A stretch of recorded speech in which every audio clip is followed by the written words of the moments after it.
जेमिसी आज 4 मार्च 2021 तदनुसार 20 फागुन 2077 बिहिबार। आज हामी माथिल्लो कोठाबाट हेर्नेछौँ। आजको शीर्षक छ आँसुको आशिष। आज हामी परमेश्वरको वचन प्रकाश 21 को 1 देखि 4 सम्म पाठ गर्नेछौँ। तब मैले नयाँ आकाश र नयाँ पृथ्वी देखेँ, किनकि पहिलो आकाश र पहिलो पृथ्वी बितिगएका थिए, समुद्र त अब छँदै थिएन। अनि मैले परमेश्वरबाट दुल्हाको निम्ति दुलै जस्तै गरी सिँगारिएर तयार पारिराखेकी अर्थात् पवित्र सहर नयाँ जेरुसलेम स्वर्गबाट तलतिर चरिरहेको देखेँ। सिंहासनबाट यसो भन्ने एउटा चर्को स्वर मैले सुने, हेर, परमेश्वरको वास मानिसहरूसँग भएको छ, उहाँ तिनीहरूसँग वास गर्नुहुनेछ र तिनीहरू उहाँका प्रजा हुनेछन् र परमेश्वर आफै तिनीहरूका परमेश्वर भएर तिनीहरूसँग रहनुहुनेछ। उहाँले तिनीहरूका आँखाको आँसु पूर्ण रूपले पुछिदिनुहुनेछ र फेरि मृत्यु नै हुने छैन र शोक र पीडा पनि हुने छैन, किनकि पहिलेका कुराहरू बितिसकेका छन्। आमेन। भजन 56 को 8 लाई लेखिका यहाँ जोड दिनुहुन्छ। मेरो बिलापको लेखा राख्नुहोस्, मेरो आँसु तपाईँको फिरिस्तमा राखिदिनुहोस्, के ती तपाईँको पुस्तकमा लेखिएका छैनन् र? आमेन। लेखिका आफ्नो अनुभव र विचारलाई यहाँ यसरी प्रस्तुत गर्नुहुन्छ।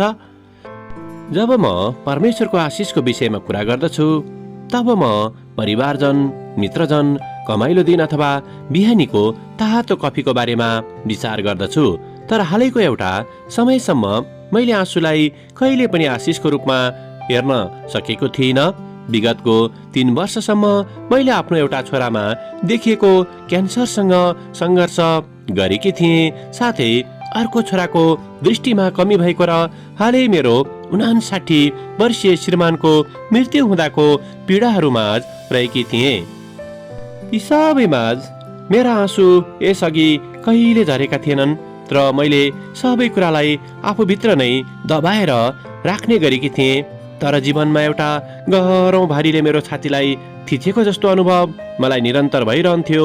आफ्नो आँसुलाई मैले निकै गुप्त राख्दा राख्दै मैले रुन बिर्सिएकी थिएँ।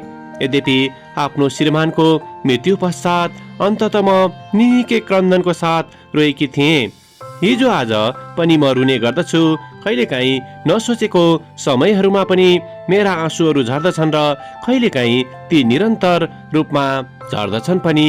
यद्यपि हिजो आज मेरो आँसु खोला जस्तै बगे तापनि त्यसले मलाई नयाँ स्फूर्ति पनि प्रदान गर्दछ र मैले आफ्नो छातीको भार कम हुँदै गएको साथै आत्मिक रूपले पनि पखालिएको महसुस गर्न थालेकी छु।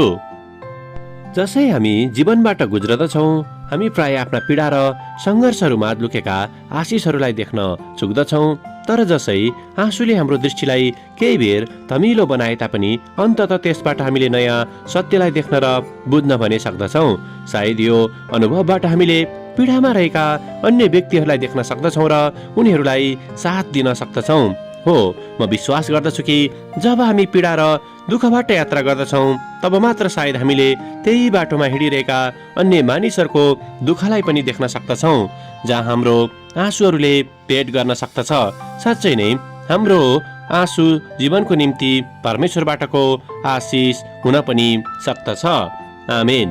आजको विचार, परमेश्वरले आँसुद्वारा मेरो आत्मालाई पुनर्जागृत गर्न सक्नुहुँदछ।